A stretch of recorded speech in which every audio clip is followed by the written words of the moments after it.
नमस्कार नागपूरकर, तुम्हा सगळ्यांचे स्वागत आहे एका नव्या व्हिडिओमध्ये.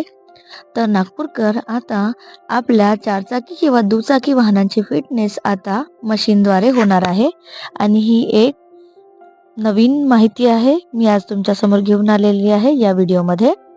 तर मित्रांनो, रस्ते अपघातांचे प्रमाण कमी करण्यासाठी आणि वाहन तपासणीत पारदर्शकता आणण्यासाठी परिवहन विभागाने आता कंबर कसली आहे.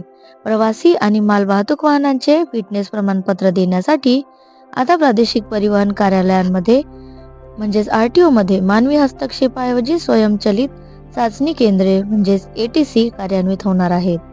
नव्या वर्षात ही नवीन यंत्रणा पूर्ण क्षमतेने सुरू होण्याची शक्यता असून यामुळे RTO मधील एजंटगिरी आणि चिरीमिरीला कायमचा चाप बसणार आहे.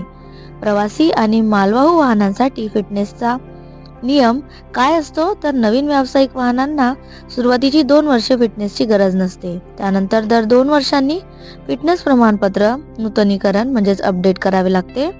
8 वर्षांवरील वाहनांना दरवर्षी फिटनेस चाचणी करणे अनिवार्य आहे आणि फिटनेस प्रमाणपत्र संपल्यास दररोज ₹50 अतिरिक्त दंड आकारला जातो. सध्या RTO निरीक्षक वाहनांच्या हँडब्रेक, इंडिकेटर्स, वायपर्स आणि ब्रेक लावून पाहतात. अनेकदा मोकळ्या रस्त्यावर वाहन चालवून पाहिले जाते आणि ही पद्धत पूर्णपणे निरीक्षकाच्या वैयक्तिक निर्णयावर अवलंबून असते.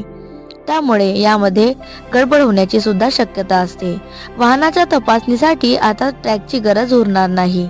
पारंपरिक तपासणीसाठी RTO ला मोठ्या धावपट्टीची गरज भासते, मात्र ATC यंत्रणा एका विशिष्ट शेडमध्ये कार्यान्वित होते. वाहन एका जागी उभे असताना किंवा रोलर्सवर फिरत असताना मशीनद्वारे सर्व रीडिंग घेतल्या जातात. महाराष्ट्र सरकारने राज्यात एकूण 54 स्वयंचलित चाचणी केंद्रे उभारण्यास मान्यता दिली आहे आणि त्यापैकी अनेक ठिकाणी बांधकाम आणि यंत्रसामग्री बसवण्याचे काम वेगाने सुरू आहे. सार्वजनिक खासगी भागीदारी तत्वावर ही यंत्रणा चालवली जाणार आहे.